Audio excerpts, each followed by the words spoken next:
Chapitre 4. Alors, chapitre 4, ben, c'est le bilan de la consultation pour la région de Québec.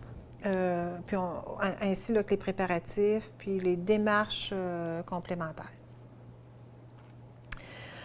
Dans ce chapitre relativement court, voici la table des matières. Alors, on y va vraiment là, en ordre chronologique. On va partir du 13 mars pour se rendre au 27 juin 2013. Alors, le 13 mars. D'abord, une rencontre importante là, a eu lieu le 13 mars à Kiuna. Une rencontre des chefs de la PNQL pour discuter vraiment de ce sujet et de s'entendre sur une stratégie.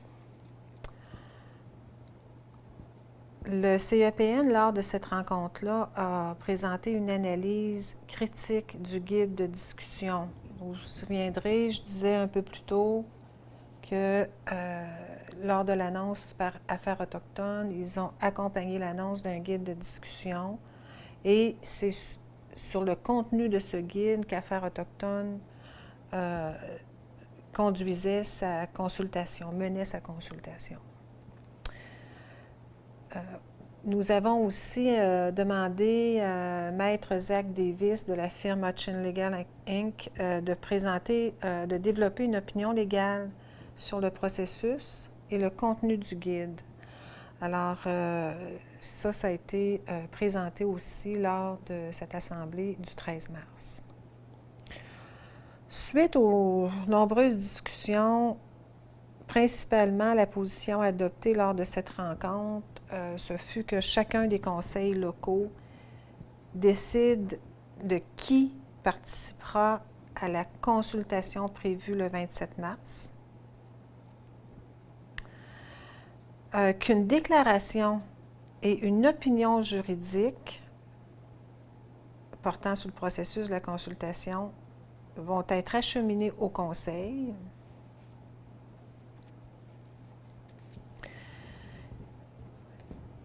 Et qu'une rencontre préparatoire à la consultation du 27 mars avec Affaires autochtones ait lieu.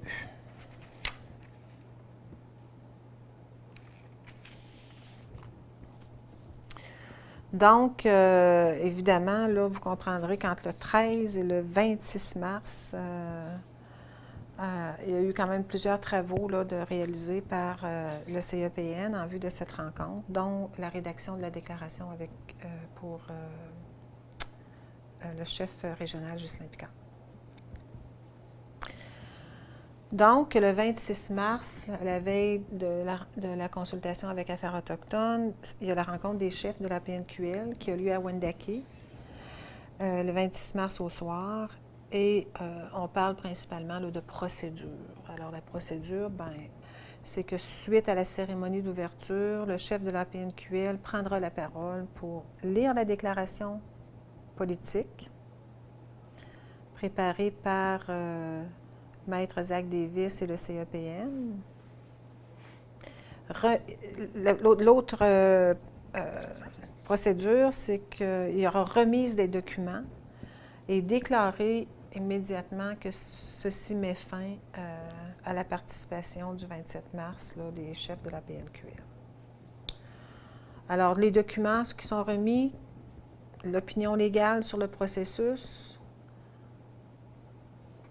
un document aussi, une éducation de qualité pour tous les citoyens des Premières Nations préparé par le CEPN, et un document intitulé « Pour une réelle prise en charge de l'éducation par l'Institut Tchakapèche ». Et ça, évidemment, c'est en complément à la déclaration politique réalisée par le chef Ghislain Picard.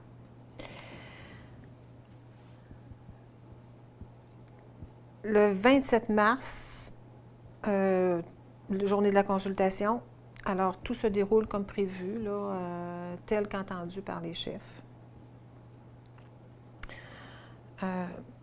Mais les représentants d'Affaires autochtones offrent de poursuivre les discussions suite à la lecture de la déclaration et la remise des documents par le chef de la PNQL, mais ce sera la fin de la rencontre. Alors, l'opinion légale est déposée.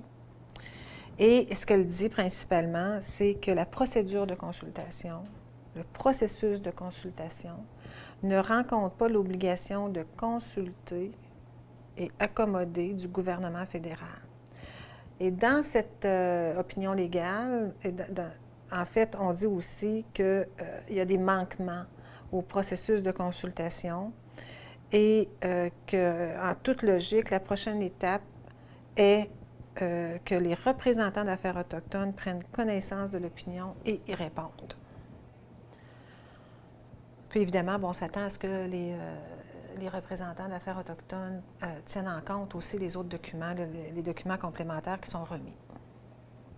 Alors, ça précise ce qui s'est passé au mois de mars, la position des chefs et l'action des chefs du 27 mars.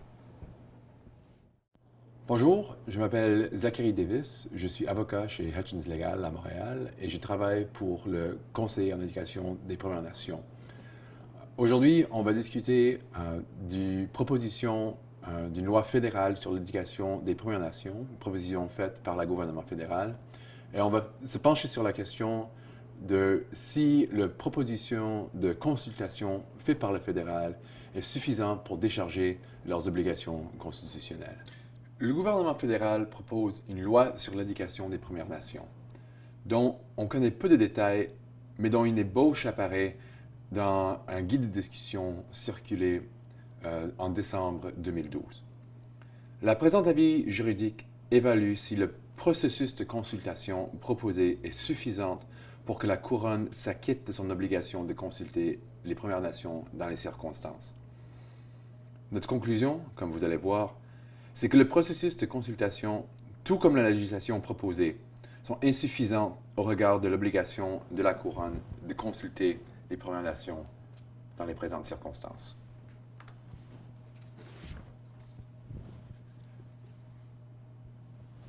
Dans la mesure où la Couronne envisage une conduite ou une décision qui pourrait avoir un effet préjudiciable sur les droits établis ou potentiels des Autochtones, elle doit consulter les groupes autochtones concernés et, si opportun, tenter d'en arriver à un accommodement raisonnable de leurs droits. Évidemment, dans les circonstances présentes, la conduite de la Couronne dont il est question est l'élaboration et l'imposition d'une loi fédérale sur l'éducation des Premières Nations. Il faut donc se poser la question, est-ce que l'obligation de consulter existe en vertu d'une action législative? La Cour suprême du Canada a laissé en suspens la question de savoir si une mesure législative déclenche l'obligation de consulter. Cependant, il y a deux décisions sur le sujet qui sortent du Cour d'appel de l'Alberta. La première, Arc contre Left Hand, dans la première, Arc contre Left Hand, le Cour d'appel de l'Alberta indique qu'il ne peut y avoir d'obligation de consulter avant l'adoption de la législation, même lorsque les droits autochtones seront lésés, et qu'il ne peut être suggéré qu'il y a des limites au droit du Parlement d'amender la loi sur les Indiens. Cependant, 3 ans après la décision Left Hand, cette même Cour, le Cour d'appel d'Alberta, a écrit dans la décision Tsuut'ina Nation, même si la législature elle-même n'a pas d'obligation de consulter avant d'adopter une loi, l'obligation peut quand même retomber sur ceux qui sont chargés d'élaborer la politique qui sous-tend la législation ou sur ceux qui sont chargés de faire des recommandations sur les politiques et les actions futures.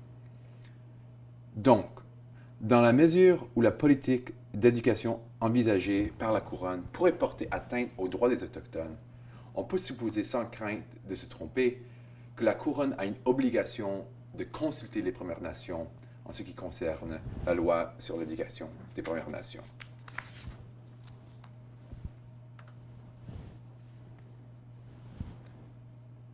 L'obligation déclenchée, il faut poser la question, quelle est l'étendue et le contenu de l'obligation de consulter dans les circonstances.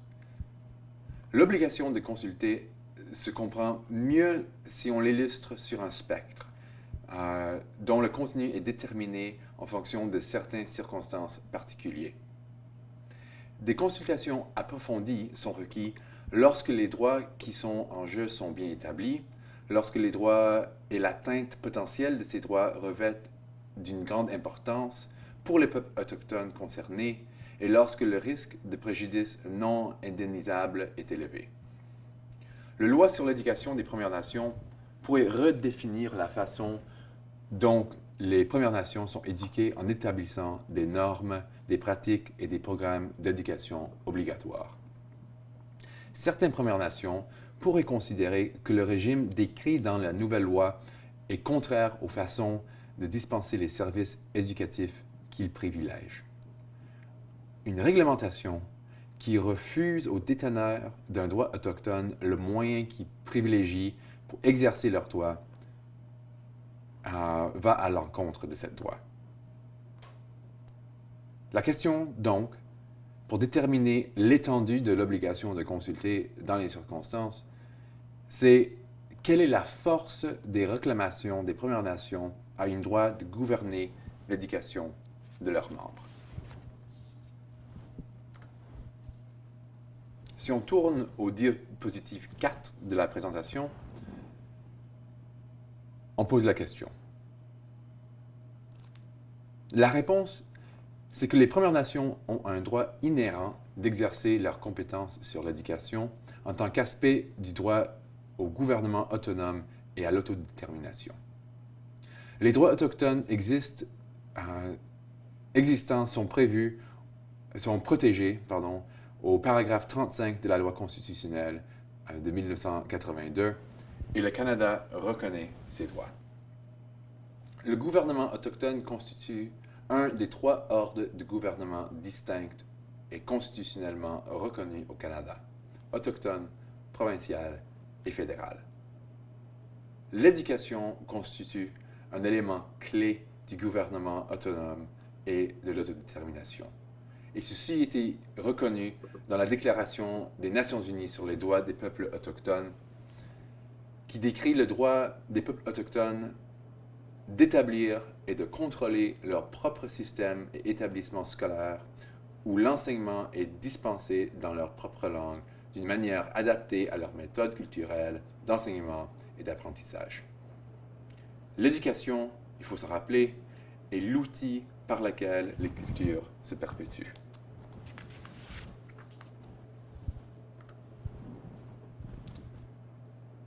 Dans la prochaine diapositive, le diapositive 5, je veux juste faire le point que le pouvoir, la juridiction des Premières Nations de s'autogouverner en ce qui concerne l'éducation a déjà été reconnu dans le droit canadien et en particulier par le Cour d'appel du Manitoba, qui décrit que le ministre des Affaires autochtones a certains pouvoirs en ce qui regarde l'éducation des Premières Nations en vertu de la loi sur les Indiens, mais que les communautés locales sont libres de conclure leur propre entente en ce qui concerne les établissements et le personnel afin d'offrir à leurs enfants un programme d'éducation qui leur convient. Ce faisant, le conseil de bande n'est pas sous la direction ou la supervision du ministre. Toute législation fédérale future qui réglementerait ou restreindrait l'exercice de ce pouvoir et ou qui soumettrait à la surveillance fédérale l'exercice de ce pouvoir sur l'éducation serait une violation prima facie du droit des Autochtones au gouvernement autonome et à l'autodétermination. La loi sur l'éducation des peuples autochtones qui est proposée porterait inévitablement atteinte à l'exercice de ce droit. Par conséquent, en envisageant la création de cette loi, la Couronne a déclenché l'obligation de consulter les Premières Nations de façon profonde. Cette obligation étant établie dans les circonstances, il faut se pencher sur la question de quel est son contenu, quels éléments de consultation. Je vais recommencer. Cette obligation de consulter étant établie dans les circonstances, il faut se pencher sur la question de quel est son contenu. On peut décrire certains éléments clés que le gouvernement fédéral doit acquitter en consultant les Premières Nations dans les circonstances. La première est décrite sur la diapositive 6. Et ça concerne le moment des consultations. La Couronne est tenue d'aviser les peuples autochtones lorsqu'elle envisage une conduite ou une décision qui peut porter atteinte à leurs droits et à leurs intérêts. C'est le moment où les consultations débutent. La Couronne doit commencer les consultations tôt, avant que le processus de prise de décision ne soit rendu et est à un stade trop avancé. Elle doit également laisser suffisamment de temps aux Premières Nations pour qu'elles puissent répondre aux préavis et aux renvois pour la consultation. Comme mentionné au début, les consultations en question ont commencé en décembre 2012. Dans la proposition originale, les consultations allaient se dérouler dans 2 phases. Une première phase qui comprendrait des rencontres de consultation dans chaque région du Canada, qui donnerait la chance aux Premières Nations de faire valoir leur point de vue et de commenter le contenu des propositions de projet de loi jusqu'en avril 2013. Une seule journée de consultation était tenue au Québec et dans chaque région du Canada, et au Québec, c'était le 27 mars 2013. Étant donné de l'importance et la complexité de ce dossier, cette date butoir était trop rapprochée pour permettre aux Premières Nations de bien définir leur position. En conséquence, au Québec, le 27 mars 2013, les Premières Nations ont remis certains documents, ont fait valoir leur point de vue, mais n'ont pas passé la journée en consultation. Ils attendent une réponse du gouvernement fédéral sur les points qu'ils ont fait valoir en écrit et n'ont pas encore reçu une position substantive. Les recommandations qu'ils ont soumises vont être décrites à la fin de cette présentation. Le phase 2, décrit dans la proposition originale du gouvernement fédéral, était qu'une fois que la loi proposée aurait été rédigée, elle serait envoyée aux Premières Nations de tout le pays pour obtenir leurs commentaires. Il sera essentiel à ce stade que les groupes et représentants des Premières Nations appropriés disposent de suffisamment de temps et de ressources pour étudier l'avant-projet et que leurs commentaires soient tenus en compte de façon sérieuse. Le fait de prendre acte des préoccupations des Premières Nations sans que des fonctionnaires fédéraux ne s'engagent à ce que ces préoccupations soient reflétées dans l'avant-projet de loi ne serait pas suffisant pour libérer la Couronne de son obligation de consulter et d'accommoder.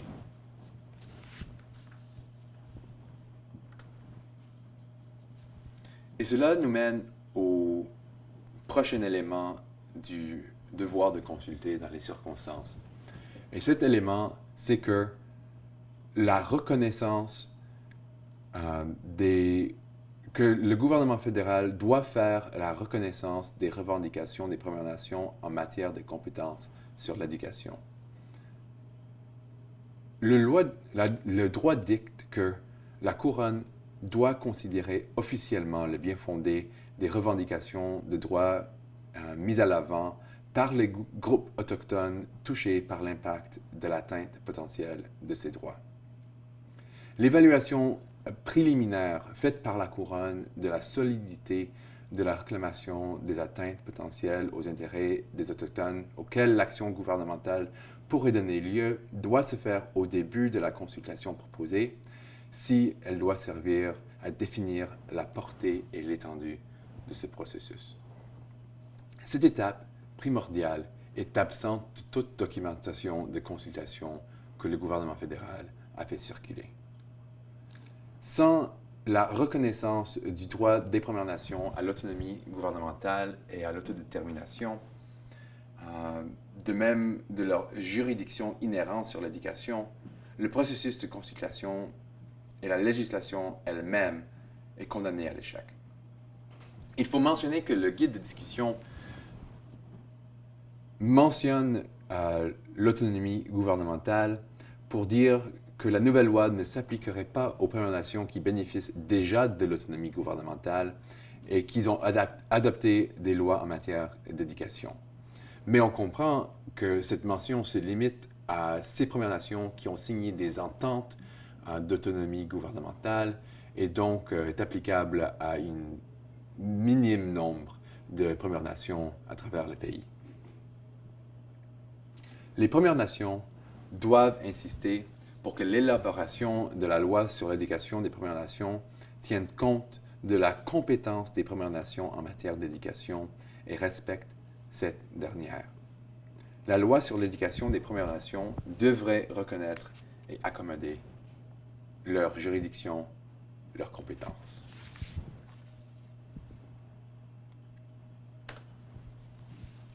Le prochain élément dans l'obligation de consulter, c'est l'obligation de consulter le bon groupe. L'obligation de consulter concerne l'ensemble des communautés des Premières Nations qui détiennent des droits collectivement. Ce sont les Premières Nations qui doivent déterminer qui le Canada doit consulter et le Canada devrait respecter leurs décisions. La Couronne devrait respecter la position des Premières Nations et s'engager avec eux au niveau qu'elles demandent. Jusqu'à maintenant, dans le processus décrit, le Couronne indique que dans la première étape des consultations, elle consulterait avec certains parents, certains éducateurs et les dirigeants de Premières Nations et d'autres invités. Une fois une ébauche du projet de loi est terminée et circulée, elle serait circulée aux dirigeants des Premières Nations du pays. Le problème avec cette approche est qu'il semble que le Canada choisisse les individus et les groupes qu'il veut consulter en les invitant aux sessions de consultation. Ce sont les Premières Nations qui doivent déterminer qui le Canada doit consulter, et le Canada doit respecter leurs décisions. Le geste unilatéral, il faut dire, de la Couronne de commencer les consultations et de le faire sur un calendrier très serré a rendu cette tâche difficile, sinon impossible. Ce qui nous amène au prochain élément, l'élément de la bonne foi. À toutes les étapes de consultation, les deux parties sont tenues de faire preuve de bonne foi. La Couronne comme les Premières Nations. La Couronne doit tenter de répondre aux préoccupations des Premières Nations dans une large mesure.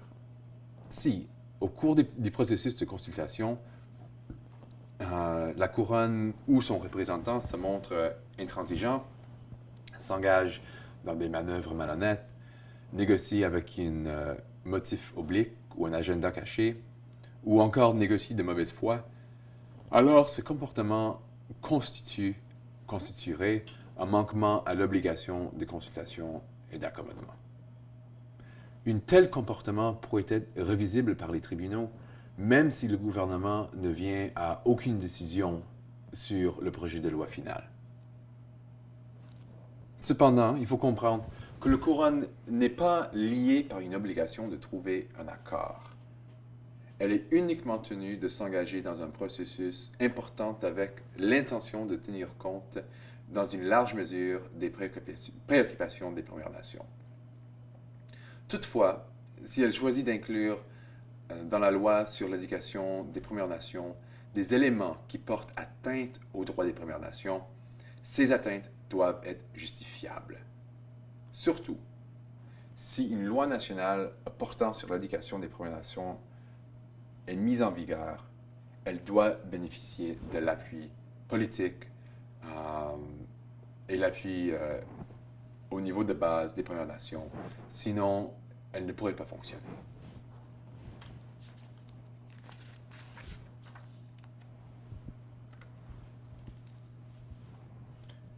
Un des éléments qui ressort dans les considérations sur la bonne foi, mais qui est un élément elle-même, C'est l'obligation de la Couronne de porter une attention sérieuse aux préoccupations des Premières Nations.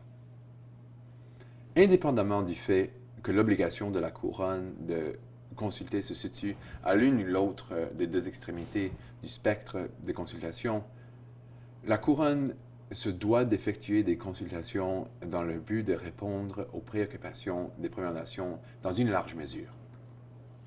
Nous croyons comprendre que la Couronne n'a pas défini de méthode officielle pour examiner les mémoires déposées au cours des consultations et d'en tenir compte.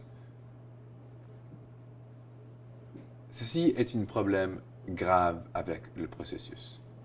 Si possible, les Premières Nations devraient participer à l'élaboration d'une telle méthodologie avant que les consultations procèdent, pour qu'ils puissent être sûrs que leurs considérations, que leurs craintes soient prises en compte par le fédéral.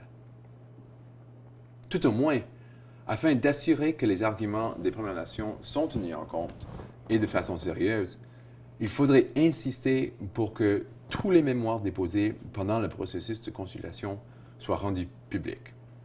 Comme ça, les Premières Nations pourraient comparer les soumissions données à la Couronne fédérale avec les propositions faites par la Couronne fédérale pour voir si vraiment les consultations ont eu un effet sérieux sur le projet de loi.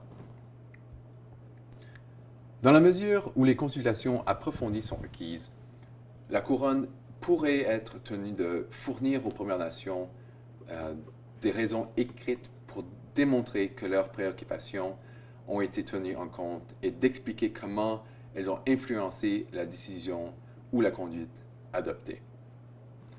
Il serait très important dans les circonstances d'insister sur cet élément de l'obligation de consultation, et ce pour deux raisons. La première, c'est que ces raisons écrites contribuera à assurer que les mémoires déposées par les Premières Nations soient sérieusement considérées par le fédéral. Mais aussi, si la Couronne en vient à choisir une conduite que les Premières Nations trouvent inacceptable, les raisons écrites fourniront une base pour évaluer si une action en justice devrait être intentée pour contester la conduite de la Couronne.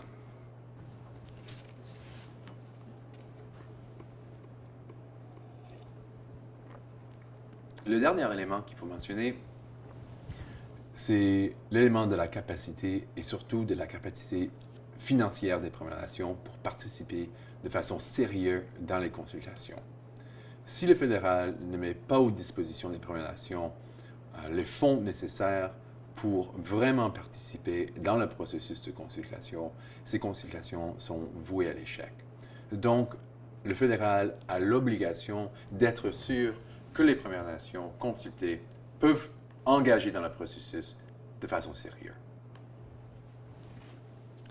Cette analyse nous a mené à certaines recommandations, certaines conditions minimales sur lesquelles la consultation pourrait avancer.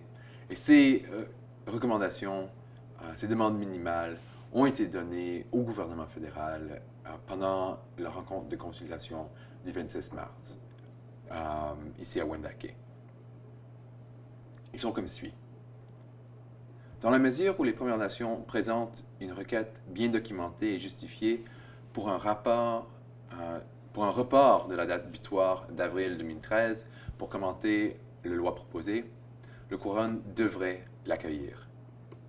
Dans la mesure où plus d'une journée est nécessaire pour les consultations, les Premières Nations devraient présenter une demande bien documentée et justifiée pour qu'il y ait davantage de sessions de consultation et la Couronne devrait accueillir cette demande.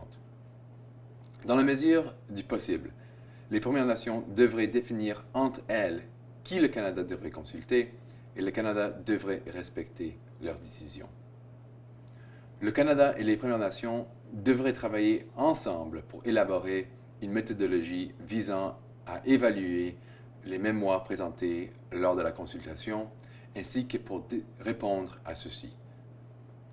Une fois l'avant-projet de loi rédigé, la Couronne devrait donner des raisons écrites pour démontrer que les préoccupations des Premières Nations soulevées pendant les consultations ont été tenues en compte et pour expliquer la façon dont elles ont influencé le texte provisoire.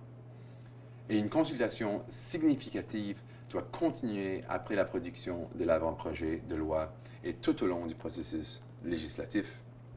Et finalement, le gouvernement fédéral doit assurer que les Premières Nations consultées ont la capacité financière de participer dans le processus de façon significative et qui déchargerait l'obligation de la Couronne.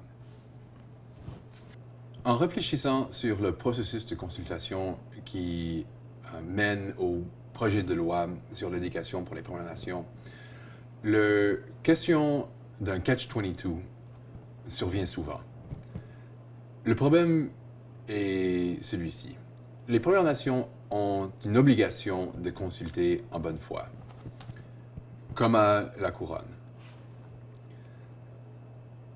Mais ils ont souvent très peu d'espoir que ce qu'ils apportent à la table dans le cadre des consultations va être pris en compte par le gouvernement fédéral en développant la loi.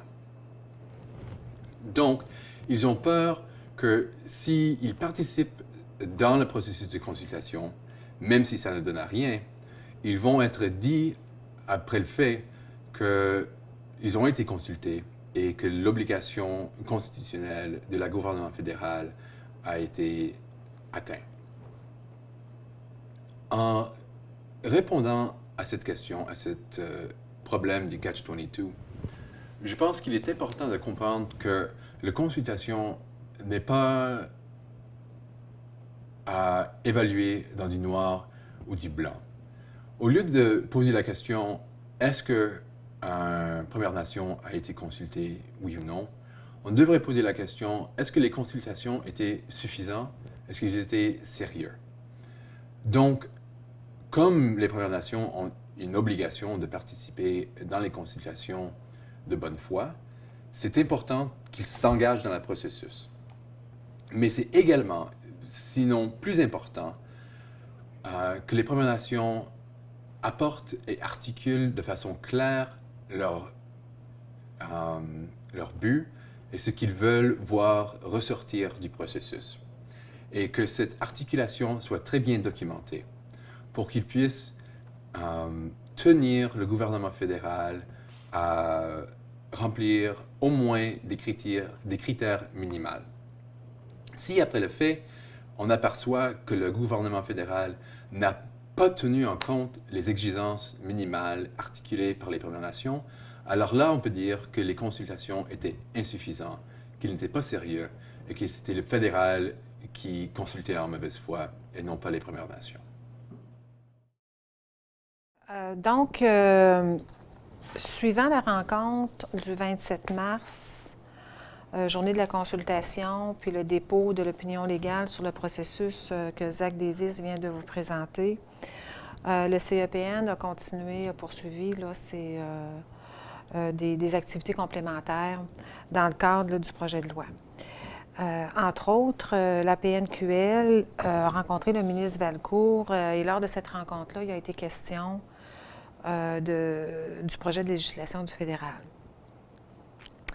Ce qui s'est dit lors de cette rencontre, en fait, c'est que le ministre acceptait de poursuivre l'idée d'examiner ce qui pourrait être fait pour accommoder la position du Québec.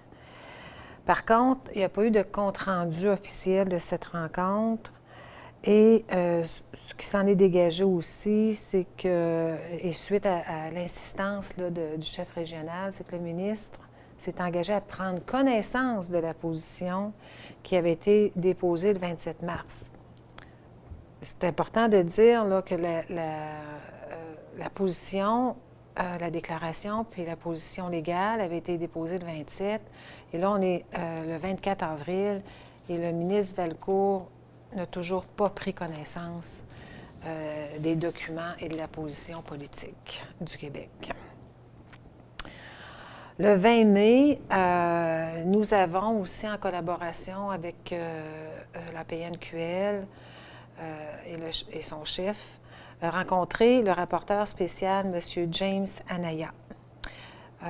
Nous avons préparé un dossier qui comprenait, entre autres, là, les documents qui ont été remis lors de la rencontre du 27 mars, de la correspondance qui avait eu lieu là, au cours des dernières semaines entre le sous-ministre Wernick et Valcourt.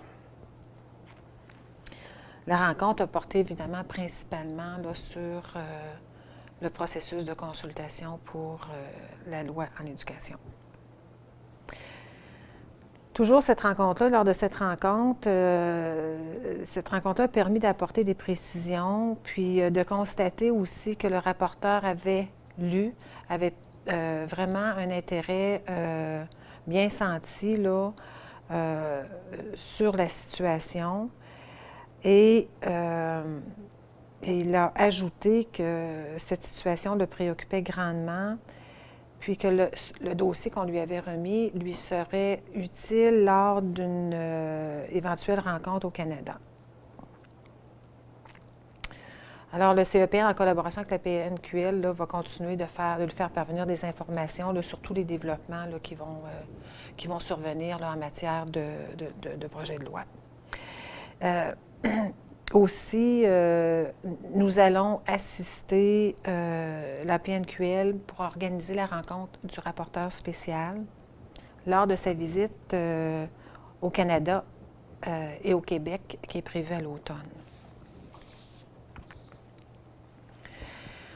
À l'instance permanente, maintenant, le 21 mai, le chef de la PNQL a présenté une déclaration commune avec le CEPN qui recommandait à l'instance permanente sur les questions autochtones de prendre des mesures afin de veiller au respect de la Déclaration des Nations unies sur les droits des peuples autochtones à l'échelle nationale. Alors, vous avez en référence, je pense que c'est un article de presse pour la déclaration. Si vous voulez avoir le texte de la déclaration, il est disponible sur le site web du CEPN ou au CEPN. D'avril à juin 2013, plusieurs correspondances là, entre le sous-ministre Wernick et le ministre Valcourt et le chef de la PNQL ont eu lieu. D'abord, en gros, ce que ça dit, c'est que le gouvernement fédéral est désappointé et porte un certain blâme aussi vis-à-vis de la position adoptée par les chefs de la PNQL. Tandis que le chef, Ghislain Picard, insiste qu'aucune de leurs correspondances ne répond aux questions qui ont été soulevées et présentées lors de la consultation du 27 mars.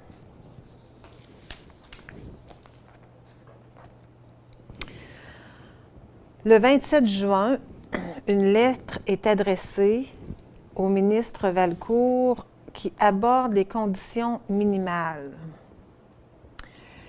Alors, la lettre fait mention que le gouvernement fédéral fait continuellement référence aux Premières Nations qui sont des partenaires volontaires ou partenaires intéressés, sans préciser qu'est-ce qu'ils veulent dire par partenaires volontaires. On entend souvent le gouvernement utiliser cette terminologie-là, faisant sentir que les Premières Nations sont tout à fait intéressées et volontaires au processus que met en place le gouvernement fédéral, alors que ce n'est vraiment pas le cas. Le chef de la PNQL, dans sa lettre, aussi mentionne que les Premières Nations sont également disposées à faire affaire avec un gouvernement qui, lui, s'avérerait un partenaire intéressé. Et en précise les conditions. Présenté sous cette forme-là, le chef de la PNQL donne suite aux efforts répétés du CEPN pour confronter le gouvernement fédéral dans ses positions par rapport à des incontournables pour les Premières Nations. Alors, écoutez, les conditions minimales, là, c'est un extrait ici dans la lettre. Je vais tout simplement vous la lire. Nous sommes conscients que le gouvernement fédéral réitère constamment qu'il est prêt à travailler avec des partenaires intéressés pour élaborer un projet de loi sur l'éducation des Premières Nations. Sur ce point, il y a de bonnes raisons de s'interroger. Les bases ou les critères sur lesquels se fonde votre gouvernement pour juger si les Premières Nations sont des partenaires intéressés n'ont jamais été précisés. Le terme « partenaire intéressé » reste ambigu. Son application semble se limiter ou être réservée aux Premières Nations qui acceptent les conditions décidées, sinon simplement imposées par le gouvernement fédéral. En conséquence, nous vous demandons de préciser les critères ou les conditions qu'utilise le gouvernement fédéral pour déterminer si les Premières Nations sont de véritables partenaires intéressés. Alors, bien entendu, à ce jour, on n'a pas eu de réponse concernant les critères qui définissent les partenaires intéressés. Toujours le 27 juin, dans la lettre adressée au ministre Valcourt, parce que c'est quand même une correspondance qui est intéressante et puis c'est pour ça qu'on insiste un peu sur cette correspondance. Alors, à titre de Première Nation, nous sommes aussi disposés à collaborer avec un gouvernement qui s'engage à agir en tant que partenaire intéressé. Nous avons donc commencé à préciser certaines conditions qui feraient preuve d'un tel engagement de votre part. Vous trouverez ci-dessous les résultats préliminaires de cet exercice. Pour vous qualifier de partenaire intéressé, un gouvernement devrait s'engager au moins à financer adéquatement l'éducation des Premières Nations, respecter les droits des Premières Nations, leurs droits inhérents et issus de traités, ainsi que le droit international, et à adopter des mesures favorisant la pleine expression de ces droits. Mettre en œuvre la Déclaration des Nations unies sur les droits des peuples autochtones et en particulier exiger le consentement préalable des Premières Nations. Donner librement et en connaissance de cause à l'égard de toute mesure ou initiative prise par l'État susceptible d'avoir une incidence sur les droits des Premières Nations. Reconnaître et à respecter le document Le contrôle par les Premières Nations de l'éducation des Premières Nations de 2010. Tenir une discussion sur l'éducation de nation à nation fondée sur les traités. Reconnaître le droit à la langue et à la culture et à offrir un soutien adéquat en ce sens. Reconnaître et à respecter la diversité des Premières Nations et des systèmes d'éducation existants. Alors, voici l'essentiel de la dernière correspondance adressée au ministre Valcourt, qui s'avère très importante parce qu'elle exige que le gouvernement définisse ces critères, mais aussi réponde aux critères que nous avons établis pour les juger des partenaires intéressés.